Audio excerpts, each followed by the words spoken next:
جو دعائیں قرآنی آتی ہے، جو دعائیں حدیث کی، چونکہ یہ ذکر میں سب سے افضل چیزیں ہیں، یاد رکھیں، ٹھیک۔ اسی طرح جو ہے نبی اکرم صلی اللہ علیہ وسلم نے کچھ مخصوص ذکر بتائے ہیں، میں پورے نہیں رکھوں گا، میں 3 ہی رکھوں گا چونکہ وقت نہیں تھا، لیکن بہت اہم 3 میں نے چن کے رکھے، اور جو اتنے آسان ہیں، اتنے عام ہیں، ہم ہمیشہ کر سکتے ہیں انشاءاللہ۔ کم از کم ایک ذکر کی مجلس تھی، ایک ذکر کا درس تھا، اور 3 ذکر تو سیکھ کر جائے تاکہ اس کو زندگی میں لاگو کر لیں، تو ہمارے لیے فائدہ مند ثابت ہوں گا۔ آئیے وہ کون سے میں نے 3 ذکر چنے ہیں کہ میں آپ کے سامنے صرف فضائل بیان کرنے میں کتنے اہم اللہ کے ذکر وہ رکھ رہا ہوں، ورنہ بہت سارے اور بھی دعائیں ہیں۔ پہلا جو ہے نبی اکرم صلی اللہ علیہ وسلم فرماتے اور کہتے ہیں ذکر کے تعلق سے، اور اس کی اہمیت بتاتے ہیں، اور یہ جو ہے ترغیب و ترہیب میں جو ہے یہ روایت ملتی ہے جو کہ صحیح روایت ہے۔ آپ صلی اللہ علیہ وسلم فرمایا اور کہا اور فرمایا، اور حدیث کے الفاظ اس طرح سے فرمایا، آپ نے فرمایا، ارشاد فرمایا کہ جو شخص 10 مرتبہ ان کلمات کو پڑھے، کیا فرمایا؟ جو شخص ان کلمات کو 10 مرتبہ پڑھتا ہے، وہ کلمات کیا ہے؟ لا الہ الا اللہ وحدہ لا شریک لہ لہ الملک ولہ الحمد وہو علی کل شیء قدیر۔ کیا ہے؟ کون سے کلمات ہیں؟ بہت آسان ہے، اس کو عام زبان میں چوتھا کلمہ بولتے ہیں۔ اب یہ الگ بات ہے کہ لوگوں نے 1 سے 7 کلمے بنائے، کیسے بنائے نہیں پتا، لیکن بہرحال ایک عام سمجھ کے لیے بول رہا ہوں، ٹھیک ہے؟ اول کلمہ، دوم کلمہ، سوم کلمہ، چہارم کلمہ، پنجم، تو چاروں ہے، ٹھیک۔ ہندوستان میں 7 کلمے، پہلے ہم جب سیکھتے تھے جب 5 سیکھے تھے ہم نے، لیکن ابھی نئے بچے 7 کلمے سیکھتے ہیں۔ بہرحال تو ان ترتیب میں اگر لیا جائے تو یہ چوتھے میں آتا ہے، لا الہ الا اللہ وحدہ لا شریک لہ لہ الملک ولہ الحمد وہو علی کل شیء قدیر۔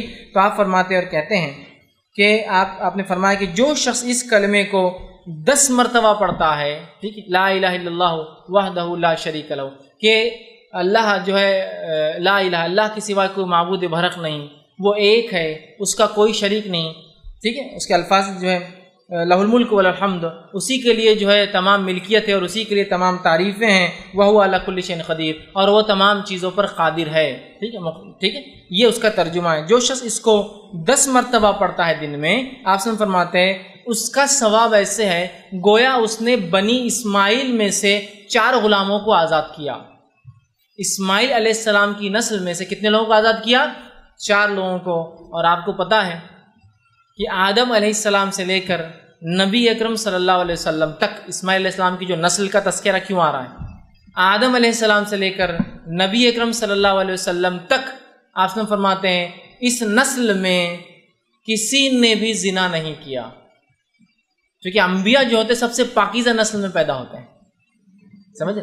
مشرک گزرے ہیں وہ ایک الگ چیز ہے، لیکن کوئی جو ہے زنا نہیں کیا، مطلب ولد الزنا یا زنا کی اولاد یا زنا نہیں کیا کسی، اتنی پاکیزہ نسل ہے یہ، آدم علیہ السلام سے لے کر اسماعیل علیہ السلام، اسماعیل علیہ السلام سے لے کر رسول اللہ صلی اللہ علیہ وسلم تک، سمجھ رہے ہیں آپ؟ تو کہا اس نے بنی اسماعیل میں سے 4 غلام آزاد کیے۔ غلام آزاد کرنا بہت اجر ثواب کام ہے۔ کیا کرنا ہے ہم کو؟ لا الہ الا اللہ وحدہ لا شریک لہ لہ الملک ولہ الحمد وہو علی کل شیء، 10 مرتبہ پڑھنا ہے دن۔ تو کیا کیا آپ نے؟ بنی اسماعیل میں سے 4 غلام آزاد کر دی، صرف 10 مرتبہ کلمے کو پڑھنا ہے۔ کتنے فضائل، اندازہ لگا۔ دوسری فضیلت جو ہے ایک اور ذکر کی جو میں آج رکھ رہا ہوں، ویسے بہت ہے لیکن 3 میں نے چنے ہیں صرف۔ دوسری فضیلت والا ذکر ہے جو بہت آسان ہے، ہم سب کر سکتے ہیں، وہ یہ ہے جو کہ ترغیب و تہذیب، اسی میں جو یہ بھی صحیح روایت ہے، بہت مشہور اور معروف روایت ہے کہ آپ صلی اللہ علیہ وسلم نے فرمایا جو شخص نماز کے بعد 33 مرتبہ الحمدللہ، 33 مرتبہ سبحان اللہ، 33 مرتبہ اللہ اکبر کہتا ہے اور آخر میں یہ کہتا ہے لا الہ الا اللہ وحدہ لا شریک لہ لہ الملک ولہ الحمد وہو علی کل شیء قدیر، وہی جو میں نے اس سے پہلے رکھا۔ تو 33 بار جو ہے اس شخص نے جو ہے الحمدللہ کہا، 33 بار سبحان اللہ کہا، 33 بار اللہ اکبر کہا، اور اس کے آخر میں یہ کہا، چونکہ 33 اور 33 ہو گئے 99 اور آخر میں 100 کی گنتی پوری کر دی، یہ کہہ کر کہ لا الہ الا اللہ وحدہ لا شریک لہ لہ الملک ولہ الحمد وہو علی کل شیء قدیر۔ تو آپ فرماتے اور کہتے ہیں جب یہ کہتا ہے تو آپ سے فرماتے ہیں کہ جو ہے اس کے فائدہ یہ ہے تو اس کے سارے گناہ معاف کر دیے جاتے ہیں، گویا اگر اس کے گناہ سمندر کے جھاگ کے برابر بھی ہو تو۔ ایک روایت نے فرمایا یہ پڑھنا غلام آزاد کرنے سے زیادہ بہتر ہے، ایک روایت فرمایا اس کے پڑھنے سے 10 نیکیاں ہر اس پہ ملتے ہیں، مطلب اس کو 1000 نیکیاں ملتی، 100 بار پڑھا نا، 100 پڑھنے پہ اس کو 1000، 10 ہر اس پہ 10 تو 1000 نیکیاں ملتی ہے، 1000 گناہ معاف کر دیے جاتے ہیں۔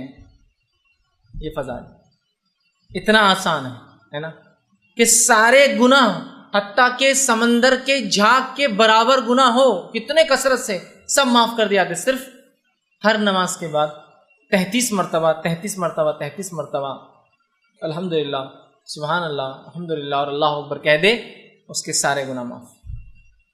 اور یہ گناہ صغیرہ ہوتے ہیں، یاد رکھیں، کبیرہ کے لیے توبہ ضروری ہوتی ہے. کتنے فضائل ہیں. تیسری چیز جو میں نے جو بہرحال آج کے لیے چنی ہے وہ یہ ہے، اور بہرحال ایک اور ہے، 4 میں نے وہ کی ہے. تیسری چیز جو چنی ہے وہ بھی بڑی آسان ہے، بہت آسانی سے ہم کر سکتے ہیں اور سب کو یاد ہے.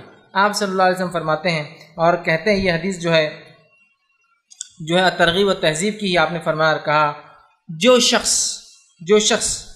ٹھیک ہے یہ پڑھے جو ہے لا حول ولا قوت الا باللہ. حدیث کا الفاظ اس لیے ہے قل لا حول ولا قوت، جو شخص اس کا وظیفہ کرے لا حول ولا قوت الا باللہ فإنہ کنز من کنوز الجنہ.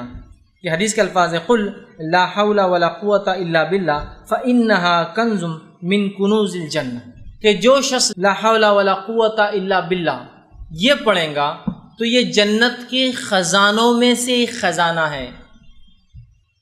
جنت کے خزانوں میں سے خزانہ، اس کا معنی کیا ہوتا ہے؟ لا حول، نہ ہمیں صلاحیت ہے نہ ہمیں سمجھ ہے، ولا قوت، نہ ہمیں کوئی چیز کرنے کی طاقت، الا باللہ، سوائے اس کے کہ اللہ ہر چیز پر قادر ہے، اس کی مشیت سے یہ تمام کام ہوتے ہیں. آپ نے فرمایا اس کا وظیفہ کرو، اس لیے کہ جنت کے خزانوں میں سے ایک ڈھکا ہوا چھپا ہوا خزانہ ہے. لا حول ولا قوت الا باللہ، اتنا ہی پڑھنا ہے، کبھی بھی آپ پڑھ سکتے ہیں، عام ہے. چوتھا جو ایک حدیث جو صحیح بخاری کی ہے، اور صحیح بخاری کی آخری حدیث ہے، یہ لاسٹ، ٹھیک ہے. حدیث کے الفاظ دیکھیے کیا ہے، کلمتان حبیبتان الی الرحمن، 2 کلمے ایسے ہیں جو رحمان کو بڑے پسند ہیں. خفیفتان علی اللسان، بہت آسان ہے انسان کی زبان پہ، بڑے ہلکے ہوتے زبان کے اعتبار سے. ثقیلتان فی المیزان، لیکن بہت وزنی بھاری ہوں گے روز قیامت میزان کے اندر. سبحان اللہ وبحمدہ و سبحان اللہ العظیم. 2 کلمے ایسے ہیں جو رحمان کو بڑے پسند ہے، ہونٹوں پر بڑے ہلکے ہیں، میزان میں بڑے بھاری ہے. سبحان اللہ وبحمدہ و سبحان اللہ العظیم. 2 ہی کلمے، کس کو یاد نہیں؟ سب کو یاد ہے، بس اٹھتے بیٹھتے سوتے جاگتے جب یاد آئے سبحان اللہ وبحمدہ و سبحان اللہ العظیم پڑھ دیجیے، ہوگے. سمجھ رہے آپ؟ تو یہ بڑی اہمیت کی حامل ہے، اور کتنے فضائل ان کے دیکھیے آپ بتائے جا رہے ہیں ان کے پڑھنے کے بارے میں، اور یہ بہت آسان عمل ہے، یاد رکھیں. ٹھیک، تو ہم اللہ کے ذکر کے معاملے میں بہت محتاط رہیں.